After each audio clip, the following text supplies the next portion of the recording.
in our bodies influence how we think, even just how you walk. It's such a difference if you're kind of like slumped over than if you're like sitting up nice and tall. You feel something different. Even if you smile with your lips and you're not even feeling happy, if you hold that smile, it might feel ridiculous, but it's going to start to send a message to your body, even just a subtle one. Yeah. And so imagine moving your body, getting all of these experiences of this opening, and then also, like I said, planting that seed, that thought, that very specific thought affirmation is really powerful.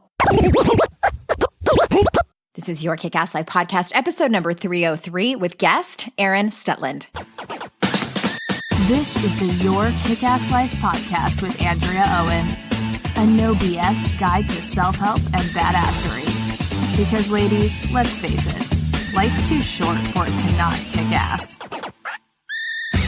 And here's your host, the girl who serves it up straight with a side of crazy, Andrea Owen.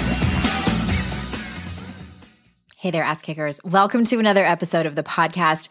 I am so glad that you're here. How are you? Fall is officially here. If you know me, you know how much I love the change in seasons. The novelty hasn't worn off for this San Diego girl. I absolutely love it when it starts to get a little bit cold, the leaves start falling, even though it's a gigantic mess in our yard.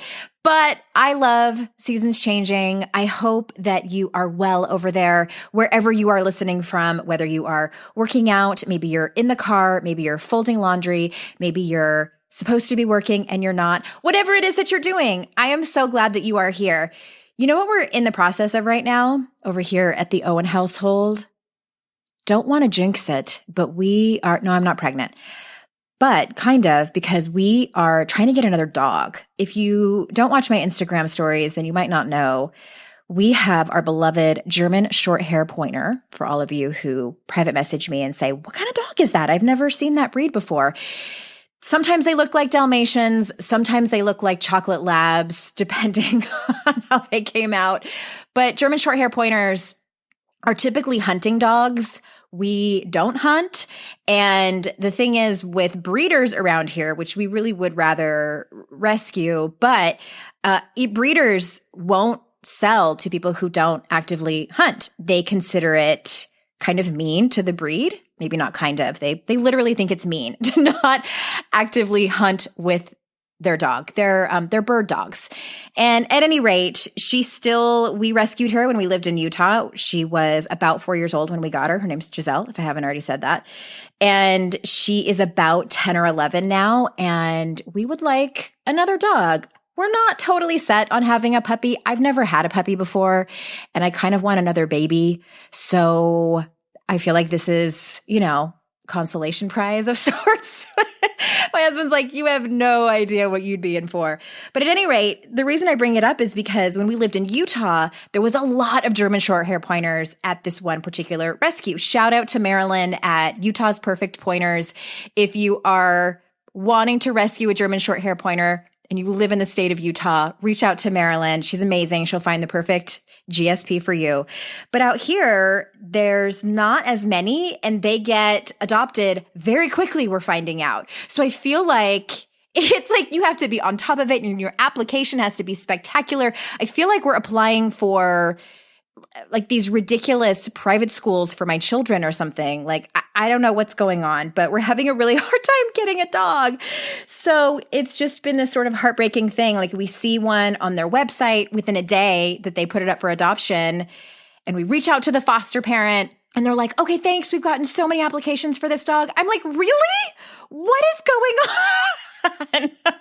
So alas, we might reach out to another rescue and get a different breed or something like that. But we really do like this breed. My husband grew up with them, and they really are great family dogs if you are in the market for one. But also going on over here, I have some exciting news, because you all might know my best friend in the world, Amy Smith. You might have purchased the master's course, which was our joint business that we had started in 2012 that we since retired. That digital program was on sale over the weekend. And we're starting something new. We've been talking about it for months.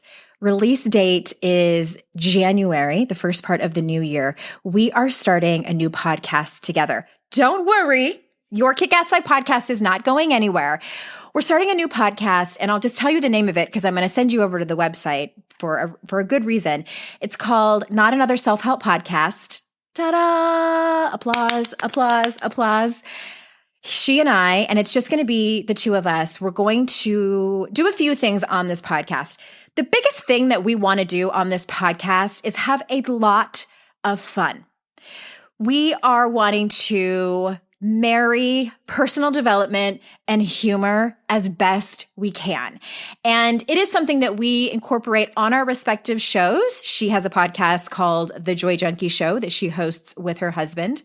And if you're a regular listener, you know that sometimes I'm funny. Sometimes I spin a joke or two. I might make you chuckle here and there. At least I hope I do. But with this new one, Not Another Self-Help Podcast, as you can tell from the name, we are kind of trying to make personal development not that serious. In 2012, she and I, sort of on a whim, remember when all those videos were going around on YouTube? You know, shit stay-at-home moms say, shit millennials say, shit all the things. So we did one called Shit Life Coaches Say. I'll put the link in the show notes because it's pretty damn funny if I say so myself. We completely did it on a whim one day while we were making videos for the Self-Love Revolution all those years ago. And it's gotten a lot of views, and a lot of people have reached out to me over the years and said that their instructors showed it at their coach training, which I'm like, oh, that makes me so happy that people can find humor and self-help, because it can be heavy sometimes, right? So this is what we're trying to do with this new show. I don't want to give too much away because we're just so excited about it. The whole point of me bringing it to you is to, yes, tell you that it's coming, and we need your questions. We are recording the first season of episodes before January, and we need you to go to notanotherpod.com and submit your questions. And obviously, they're personal development questions. We really lay it all out, how to ask your questions. So if you've ever wanted advice from me, if you've ever wanted advice from really anyone, please tell us. We really, really need them. We can't do the show without your questions. I suppose we could make up questions, but then that would really kind of not be, I mean, we would just be like big old phony balonies. So we want your questions. Notanotherpod.com. And I cannot wait. Of course, it's all anonymous and all that stuff. I can't wait to hear your questions, to answer your questions. And yeah, sorry, you do have to wait until January to hear the answer and the advice. But we would so appreciate your help on this new creative project that we're doing. So excited to be able to bring you answers to your cues, as well as something fun and something lighthearted, something that's wrapped up in humor, because we could all use a little bit of that. All right, switching gears here to our guest today, Erin Stutland. She has been on the show before, show number 199, if I am not mistaken. Such a fantastic human being. I adore this woman so much. Every time I talk to her, I feel like a better person for having had spoken to her. Excited to introduce you to her. Let me tell you a little bit about Erin. Erin Stutland is a renowned author and mind-body wellness expert. Stutland's book, Mantras in Motion, Manifesting What You Want Through Mindful Movement, explores her approach to creating meaningful change by harnessing all the body's mental, physical, and spiritual energy through a series of stories, journaling exercises, meditations, and movement. She currently lives in Brooklyn, New York with her husband and her baby daughter, Quinn. So without further ado, here is Erin. Erin, welcome back to the show. Thank you. I'm so glad to talk to you again. It's always such a pleasure. Well, it's been a minute since you've been here. You were it's been about 100 more episodes ago. And so we will, of course, put that link in the show notes when you were here before, because we talked about becoming unstuck.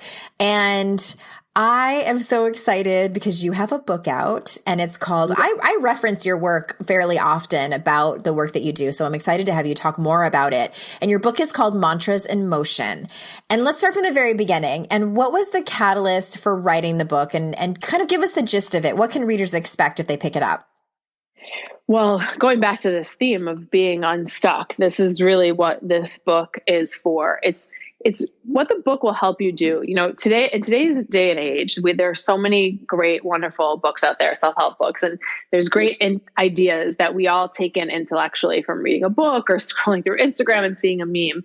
What this book will do is help you take these concepts of confidence, courage, inspired action, allowing and accepting what is, and take them so that they're not just intellectual ideas, but so that they're deeper understandings in your body. We're going to actually take those concepts and put them into motion so that you are living and breathing those things every day.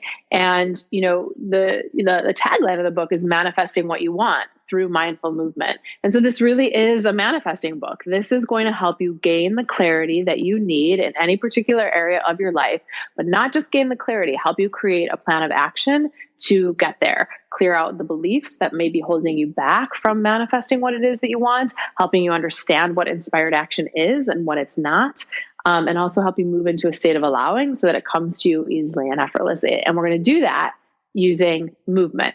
There's not just movement, but we'll talk more about that. Mm-hmm.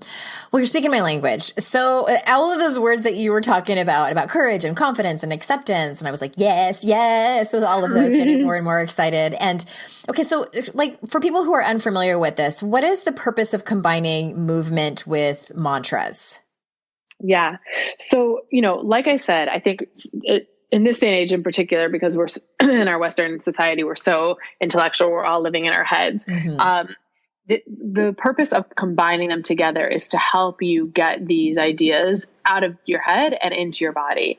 And, we can only think one thought at a time. First and foremost, it's going to help you empower your movement. And then the movement's going to help you empower the mantras. So I think, when it comes to movement, a lot of us have a lot of sort of internal blocks around what it means to move well.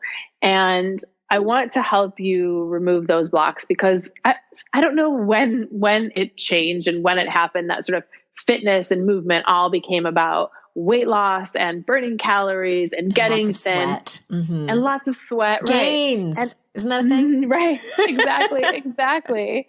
And what I'm really most passionate about is helping people reconnect to their bodies and rediscover how the joy of movement and how wonderful it is to move our bodies. And one of the ways in which we do that is by using mantras that we're saying out loud so that there becomes almost a purpose to our movement that has nothing to do with transforming or changing our bodies. Though if that is what you're after, fantastic. But it really has nothing to do with that. It has to do everything with how do we take this idea of courage and how do we get it into our bodies?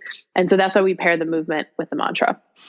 Okay. So kind of take us through, because I'm assuming people are imagining like what this looks like. Is it some kind of interpretive dance that we're doing? And I know there's some people listening who might have disabilities or I know someone who's had knee surgery and is on crutches. So can you kind of explain as best you can, since we're not on video, what that might look like? Totally.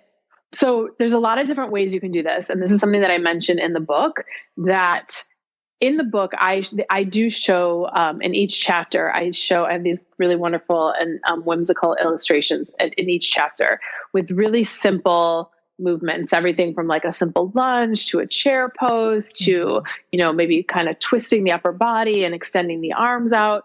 So these are things that most people like. You don't have to be crazy fit, or you can be really fit to do it. They're pretty simple so that you can open up the page and do it.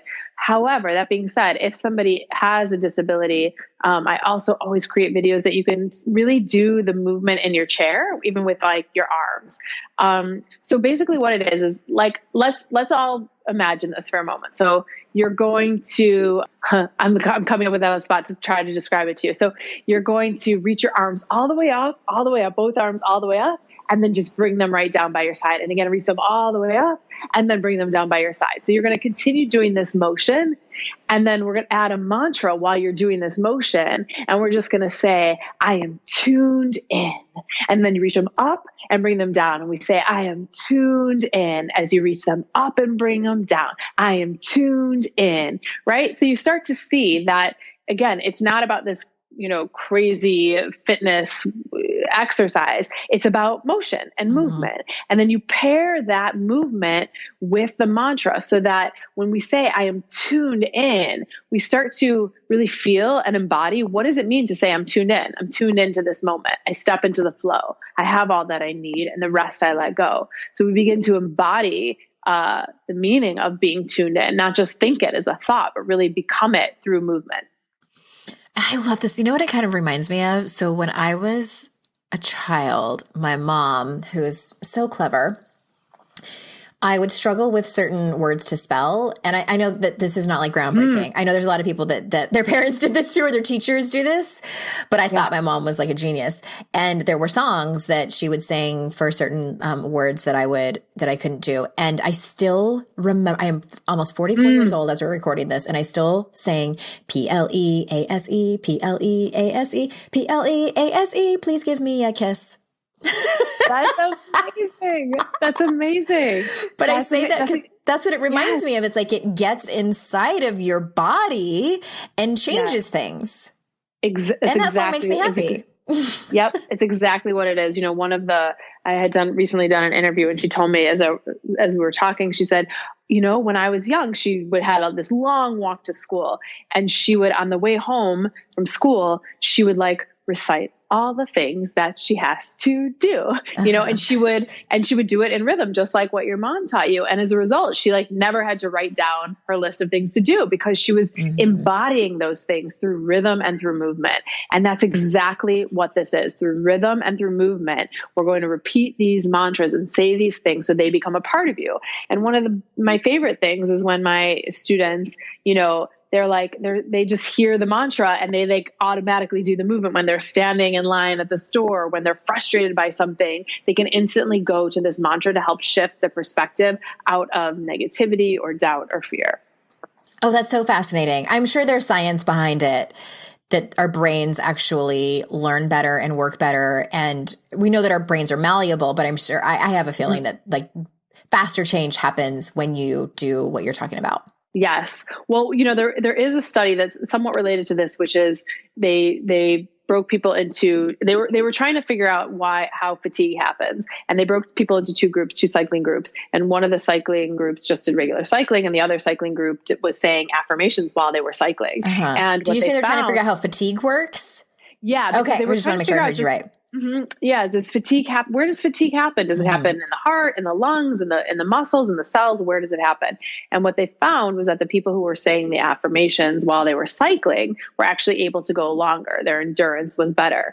And what they really discovered is that, fatigue happens in the mind first. And so it really does show you that by staying in tune and in sync with these mantras, positive affirmations, it has a great ability to transform your ability to stay present in the moment and to go the distance. Yeah.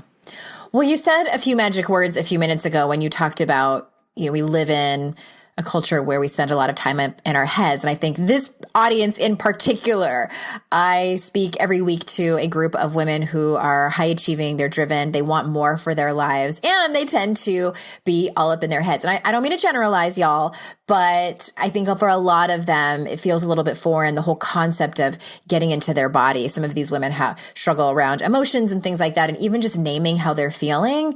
And I know you talked about it a little bit previously, but can you give us a little bit more about what are some ways we can get out of our head and more connected with our bodies? Yeah, I think you want to start with, there's different ways to do it, and and it depends on sort of where you are. But I think that starting with gentle movement is always the best possible way. So even going for a walk, what I like to call a soul stroll, and I talk about that in the book, can be extremely powerful of just getting out of overthinking and start to move your body. I think where people struggle when it comes to movement and getting in tune with their body is they think there's a right way. And sometimes they'll approach it. They'll go, okay, well then I should maybe I got to get into my body. I got to go do a spin class, but that's not the appropriate movement for them. Or maybe that's too much, or that's too jarring. So you want to get into your body in a gentle, loving way.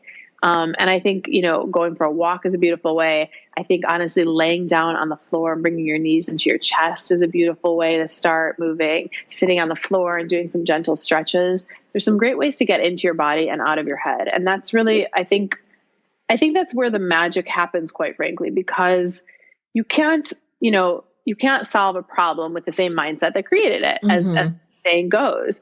And so how do you get into a different mindset? Well, one of the ways you do that is you can't just keep thinking about it and think that you're going to come up with a solution. And I write about this actually in the first chapter of the book, because I used to have a problem with obsessing, and which I'm sure so many of you all can relate. We have some anxiety. We have some anxiety women, myself included. Yeah. Mm-hmm. And I really, there was for my whole life, I really had the belief that if I thought about it long enough, then I would come to a solution. Mm-hmm. If I obsessed about it enough, then eventually my mind would come up with a solution. And, it was one time after a particularly, I was an actor before I started my business, and I had an audition, and it was kind of like it was a high stakes audition, and it was for the producers of this TV show. And anyways, I left. It was, sometimes you go to an audition and you just like nail it. And this was not one of those times. I walked out of there and I'm like, I wasn't in the pocket. Like I couldn't get the character. I felt like I wasn't connected. And I left there and I started my usual thing of obsessing about what I could have done differently, how I did it wrong, again, in my head. And I was on my way to meet a friend in the Hamptons for like a wonderful weekend. And I'm like, I don't want to spend the entire weekend feeling like crap because I didn't, do what I wanted to do. And so I started sort of playing a game with myself, even just in that moment of just switching my attention to something that brought me pleasure, something that was enjoyable to think about. And I was at the time creating a new website. And so I would think about the new website, but then my obsessing mind would pull me back into wanting to think about the audition. And I would say, no, we're not going to talk about that. We're going to talk about the website. This is to myself, obviously. And then I would notice that I would be thinking about the website, having an internal conversation about the website, and I would feel better. And then, the other conversation, the obsessing would pull me back and I would feel like crap. And I was bouncing back and forth between these two channels, essentially. And what I learned in that moment was like, the way to feel good is to feel good. As simple as that sounds. We think that we can solve problems by staying in it, stewing in it, obsessing about it. But the way to feel good is to start to feel good. And how do you start to feel good? Well, you can start by truly changing the channel, thinking about something else that's kinder, more loving, more gentle. And then of course, moving your body that gets you out of your head, out of that obsessive thinking, again, through walking, stretching, moving, whatever feels good for you. Mm-hmm. Oh, I love that. I always love new tools and things like that for helping people get out of the funk and also just getting out of your head. And I have noticed, and trust me, like I have been the skeptical person who, and I went to college for exercise physiology. So you think that I would get it, but I feel like I'm the exception. And I'm like, well, maybe I can go a long time without exercising and see no adverse effects at all in my physical and mental and emotional well-being. And I didn't work out for 2 years. It's a longer story. But now I started working out again because I had signed up for a triathlon, and that's usually the thing that gets my ass in gear. And it did, but I got to a point too where I was like, I don't want my exercise motivation to be contingent on, whether or not I'm publicly humiliated or not, if I do terrible at this race. So I didn't sign up for when my friend asked me if I was going to the next year. And I'm like, I don't think so. But I recently got a Peloton bike, and I've been riding, as we're recording this, I've been riding for about 5 weeks now. And I will say I find it no coincidence that around that 4th week, all of a sudden, like I felt like pregnant with creativity, and I was obsessing on my 3rd book, and I'm like, okay, this is it. And I had kind of had the idea a little bit before that, but not in full fruition yet. And it just like poured out of me, and I wrote the outline in like 15 minutes. I called my agent, and I'm like, I'm ready. And they were so excited. They're a married couple. And I say that because I am someone who really enjoys and is comfortable living in her head. Like, I bought a timeshare there, like Totally. Me too. Me too. Yeah. It's amazing. It's a nice place to live. Yeah. But you're so right. That's such a beautiful example. You're so right. And it happens to me all the time. And I resist movement, and I'm, again, a movement professional, and I'm the same way. I'm like, yeah, but I don't really need to do it, do I? And every time I go and I move, it's when I get my best ideas. It's when just clarity opens up. It's when even if it's not about creating a new idea, it's actually even about just gaining a new perspective on a particular situation, maybe a challenging person that's really pissing you off. I will go and exercise, and I'll be like, you know what? I feel a greater sense of compassion even just by getting out of my own way. And so there's great power. It's why I say movement in your body creates movement in your life. And I will say that. I will say it over and over and over again for myself and for others to hear it, because I believe it strongly.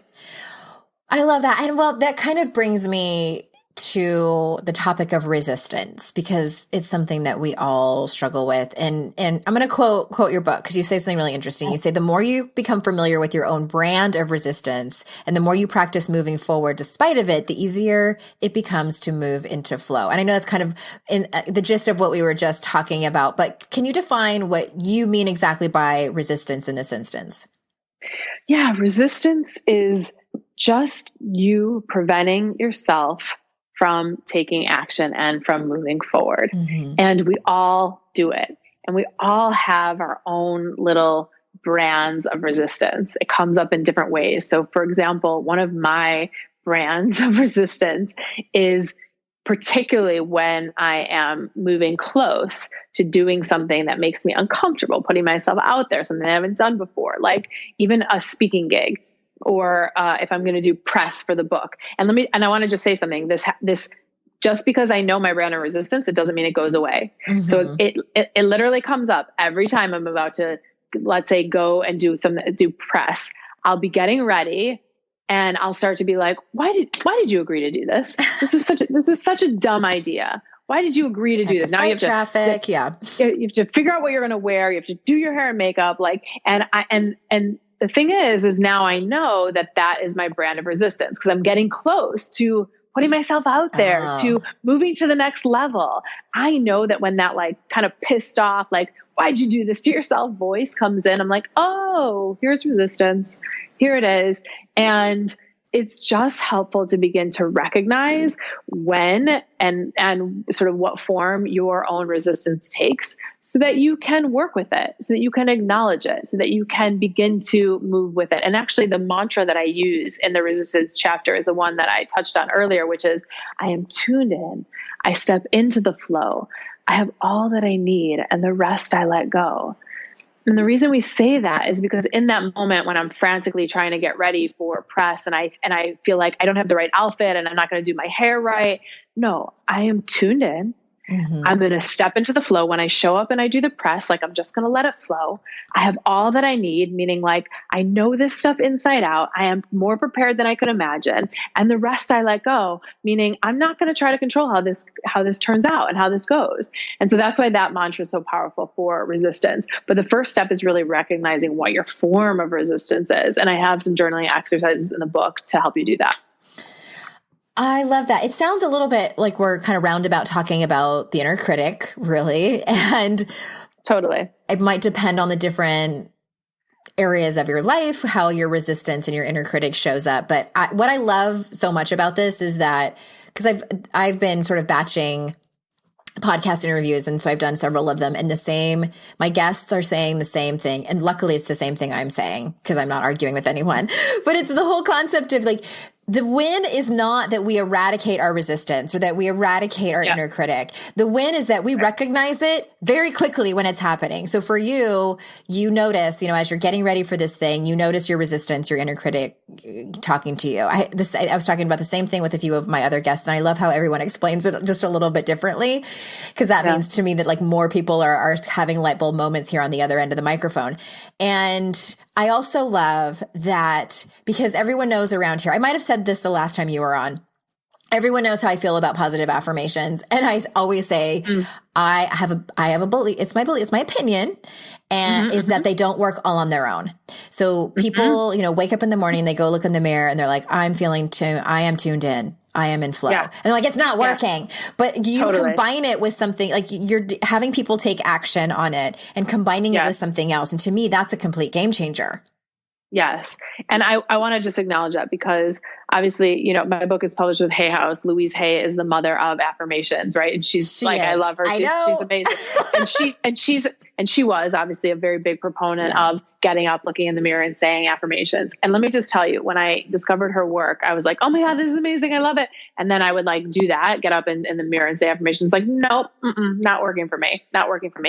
And, I think particularly for people who are intellectual, heady, think a lot, like it's the reason why it doesn't work is because you're looking in the mirror and you're saying this thing, but your body has been told a completely different story for years and years and years. And so your body's like, I don't believe you. Right. I don't believe you. I call it the bullshit meter. It's like, no. Totally. So it's incongruous. And so there's nothing that's like allowing this sort of mantra, this affirmation to sink in. What happens when you're moving is that something, as as you move, things begin to open, like your heart opens, your cells open, you're breathing differently.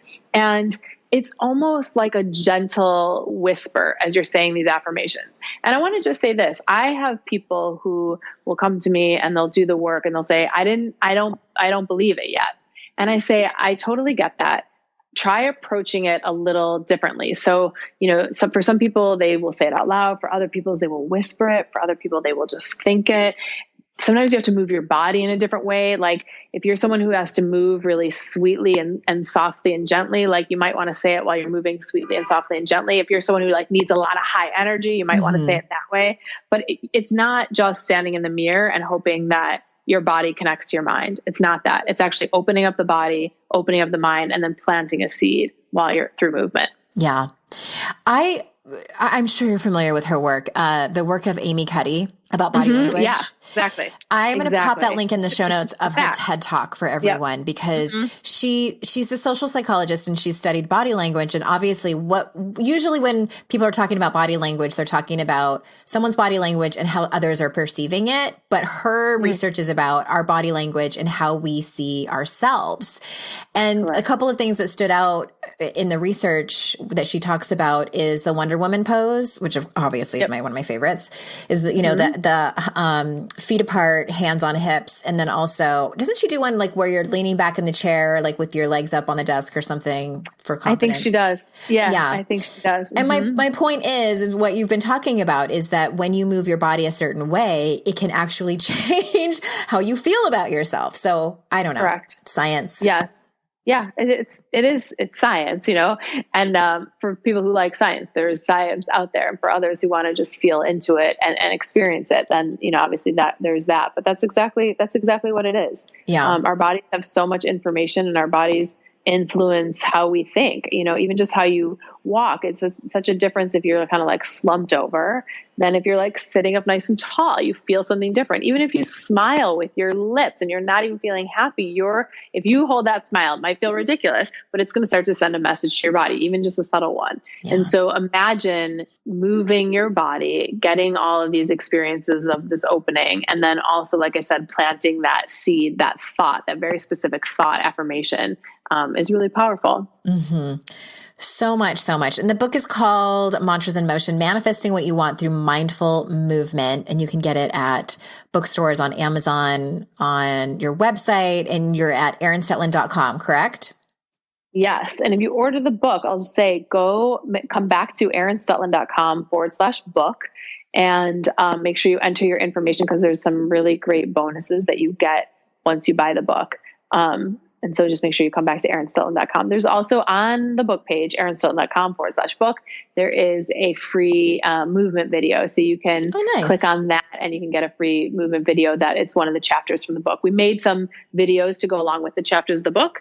So once you buy the book, you'll get a link to do some of those videos so that you can because, sometimes just looking at the pictures, it's very clear, but it's also nice to have a video with you. So we made those for you. Sure. Yeah. Thank you so much for being here and sharing your time with us. This has been such a pleasure to have you back. Thank you so much for having me. It's always great to talk to you. And Ass Kickers, as always, I'm so incredibly grateful that you choose to spend your time with me every week and my guests. And until next time, I will see you all out in cyberspace. Bye-bye.